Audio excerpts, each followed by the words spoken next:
Nah, guys, kembali lagi di channel Aprisitorus, di mana channel ini akan memberikan diri kamu suatu informasi baik dari pekerjaan, asmara, keuangan, serta kehidupan diri kamu secara general. Sebelum saya memberikan suatu informasi dari berbagai aspek yang barusan saya katakan tadi, saya juga mengingatkan kepada teman-teman, informasi yang saya berikan terhadap diri kamu bukan suatu acuan untuk kamu ambil dan untuk kamu terima. Saya hanya bisa memberikan diri kamu suatu informasi berdasarkan kartu yang saya pegang ini. Diri kamu hanya bisa berencana terhadap kehidupan kamu, akan tetapi di balik dari informasi dan perencanaan tersebut, lagi-lagi yang menentukan adalah Sang Pencipta. Sebelum saya mengambil satu persatu kartu yang saya pegang ini secara acak, saya juga mengingatkan kepada teman-teman apabila ketemu dengan channel saya agar menekan tombol subscribe-nya dan menyalakan loncengnya supaya next video saya lebih semangat untuk memberikan suatu informasi baik terhadap kondisi energi kamu, manusia yang selama ini kamu prioritaskan, serta pihak ketiganya. Oke Wak Geng, kali ini saya ingin mengarah terhadap pihak ketiga. Hanya sekedar ingin mengarah dan ingin mengetahui bagaimana posisi pembawaan energi yang dimiliki oleh pihak ketiga. Apa yang dipikirkan, apa yang dirasakan, dan apa yang ingin disampaikan oleh kartu yang saya pegang ini. Kita langsung saja. Saya akan mengambil beberapa kartu, di mana kartu yang akan saya ambil nanti bisa saja bersifat resonate, bisa saja tidak bersifat resonate. Semuanya saya kembalikan terhadap pola pemikiran kamu, semuanya saya kembalikan terhadap situasi energi yang kamu miliki untuk saat ini.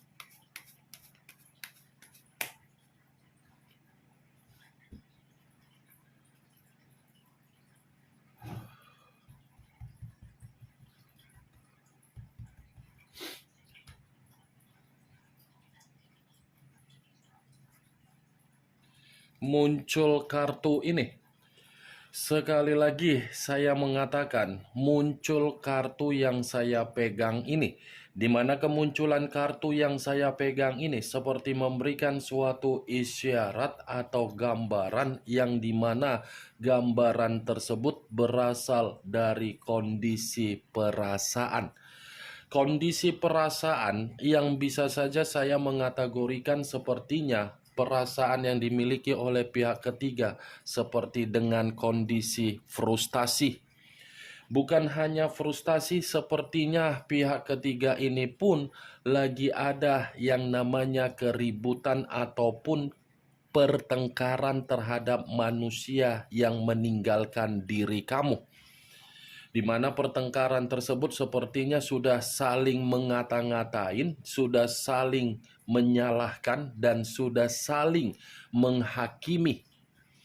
Kalau saya mengarahkan kartu yang saya pegang ini di dalam situasi pemikiran, saya rasa ini pemikiran pihak ketiga lagi terganggu ini. Terganggunya pemikiran pihak ketiga karena memang pihak ketiga merasa komitmen itu sudah tidak lagi memiliki yang namanya kepastian. Saya masih mengakui komitmen yang mereka berdua jalankan itu adalah komitmen yang masih dipertahankan, masih berjalan, dan masih saling memperlihatkan situasi bahagia. Tetapi perlu kamu ketahui, apa yang diperlihatkan dan apa yang dipertahankan itu hanyalah kamuflase atau kelicikan yang dimainkan oleh pihak ketiga.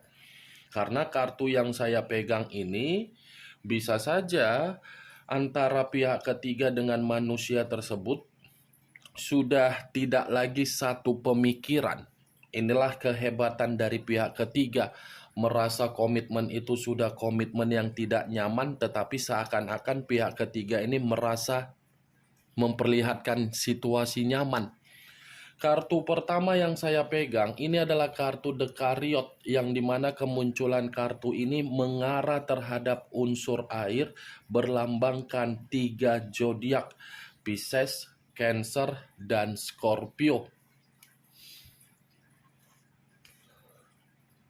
Muncul kartu The Hermit, mengarah terhadap unsur tanah, berlambangkan 3 zodiak, Capricorn, Taurus, dan Virgo. Kalau saya mencoba untuk mengesampingkan ketiga zodiak yang barusan saya katakan tadi, keluarnya kartu The Hermit ini seperti menandakan bahwasannya pihak ketiga ini benar-benar tidak tenang di dalam komitmen mereka berdua. Ini sepertinya pihak ketiga lagi terpuruk, lagi penuh dengan situasi ketakutan, dan lagi penuh dengan situasi ancaman dari komitmen tersebut.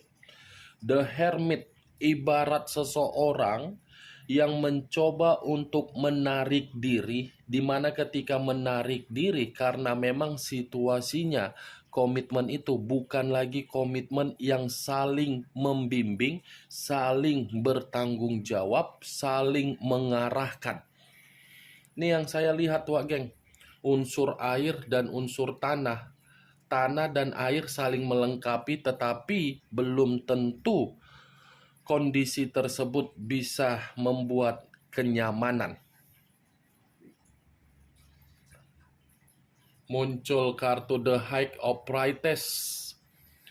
The High of Priestess yang selama ini saya kategorikan sebagai kartu yang mengarah terhadap situasi pendeta. Pendeta dalam arti apa? Ini kondisi batin yang dimiliki oleh pihak ketiga dalam kondisi batin yang tercekik. Tercekik dalam arti apa? Ini ada kecerobohan yang pernah dilakukan oleh pihak ketiga, di mana kecerobohan ini seakan-akan membuat posisi pihak ketiga merasa menyesal untuk melakukan komitmen tersebut. Penuh dengan penyesalan yang saya lihat dari kartu The High of Priestess ini. Muncul kartu The Magician. The Magician yang selama ini saya kategorikan sebagai kartu pesulap. Kartu pesulap dalam arti apa? Sepertinya masih ada ini eksperimen yang dilakukan oleh kedua belah pihak di luar dari komitmen tersebut. Kalaupun saya mengategorikan pihak ketiga yang melakukan eksperimen di luar dari komitmen tersebut, karena memang pihak ketiga merasa komitmen itu sudah tidak lagi memberikan kenyamanan, justru sudah memberikan suatu bentuk kefrustasian. Kalaupun saya mengatakan terhadap manusia yang meninggalkan diri kamu melakukan suatu kondisi eksperimen di dalam hubungan perselingkuhan tersebut, saya rasa karena memang manusia itu menyadari dia dimanfaatkan oleh pihak ketiganya.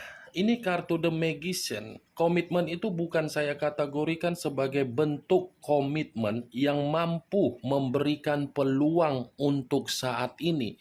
Hanya di awal saja komitmen itu yang bisa dirasakan oleh pihak ketiga agar pihak ketiga ini menerima yang namanya peluang. Peluang dalam arti apa?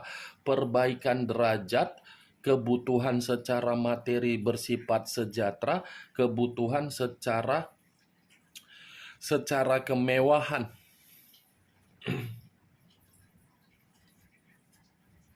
Muncul kartu Seven of Pentacles, terdiri dari 7 koin. Kalau saya mencoba menarik satu koin dari ketujuh koin tersebut, satu koin yang saya tarik ini lagi-lagi seperti mencerminkan bahwasannya kondisi pihak ketiga lagi bersedih. Ada kesedihan yang begitu sangat mendalam, di mana kesedihan ini saya kategorikan suatu bentuk tabur tuai, tetapi tabur tuai ini lebih menyiksa kondisi batin yang dimiliki oleh pihak ketiga. Saya memang mengatakan ada eksperimen, tetapi eksperimen tersebut bukan berarti Pihak ketiga tidak merasa tersiksa secara batin ketika melakukan komitmen terhadap manusia yang meninggalkan diri kamu. Ini tidak berbeda jauh. Manusia itu pernah melakukan suatu kondisi di luar dari dugaan kamu. Kondisi itulah yang sedang dirasakan oleh pihak ketiga. Nih, dewa geng. Kalaupun kartu Seven of Pentacles ini saya kaitkan terhadap manusia yang meninggalkan diri kamu, ya bisa saja manusia itu pun merasa kehidupan dia sudah kehidupan yang amburadul, penuh dengan kegagalan, penuh dengan ekspektasi yang tidak wajar. Ini dewa geng. Muncul kartu The Empress, raja di atas raja, ratu di atas ratu. Kalau saya mencoba untuk menarik kata The Empress, lagi-lagi The Empress ini seperti mengategorikan komitmen mereka berdua memang komitmen yang lagi tidak bersifat subur. Tidak bersifat subur dalam arti apa? Sudah tidak saling bertanggung jawab, sudah tidak saling memberikan kepekaan, sudah tidak saling memberikan yang namanya suatu kondisi kepercayaan, sudah tidak lagi memberikan suatu kondisi yang membuat pihak ketiga ini merasa benar-benar nyaman. Nih dewa geng, The Empress ini pihak ketiga secara karakter menghambat perkembangan karakter yang dimiliki oleh manusia yang meninggalkan diri kamu. Kalaupun saya mengatakan manusia itu menghambat karakter yang dimiliki oleh pihak ketiga, karena memang manusia itu merasa pihak ketiga tidak menghargai. Nih, The Empress. Tidak sia-sia kartu pertama yang keluar adalah kartu The Chariot yang saya katakan tadi frustasi, dan frustasi itu dibenarkan oleh kemunculan kartu The Empress. Muncul kartu Six of Swords terdiri dari 6 pedang. Kalau saya mencoba untuk menarik satu pedang dari ke-6 pedang tersebut, satu pedang yang saya tarik ini sudah mengategorikan bahwasannya pihak ketiga memang benar-benar lagi kacau. Ada kekacauan ini, kecewa, sakit hati, seakan-akan pihak ketiga ini bingung mau melepaskan komitmen tersebut atau tidak. Karena di satu sisi kalaupun pihak ketiga ingin melepaskan komitmen itu, sementara pihak ketiga masih membutuhkan biaya atau kebutuhan. Kalaupun tidak melepaskan komitmen itu, pihak ketiga ini merasa sangat kacau. Nih, dewa geng. 6 pedang. Komitmen saya contohkan sebagai perahu ibarat dalam kondisi yang lagi bocor untuk menanti perahu tersebut tenggelam. Kemunculan 6 pedang ini sebagai kartu terakhir yang ingin saya katakan terhadap diri kamu, dan sebagai kartu kesimpulan yang ingin saya sampaikan terhadap diri kamu. Bagaimana, Wak Geng, dari apa yang barusan saya katakan tadi? Apakah bisa masuk secara logika kamu atau tidak? Ya, kalau menurut diri kamu bisa masuk secara logika kamu, silakan angkat. Tetapi kalau menurut diri kamu tidak bisa masuk secara logika kamu, ya tidak usah kamu angkat.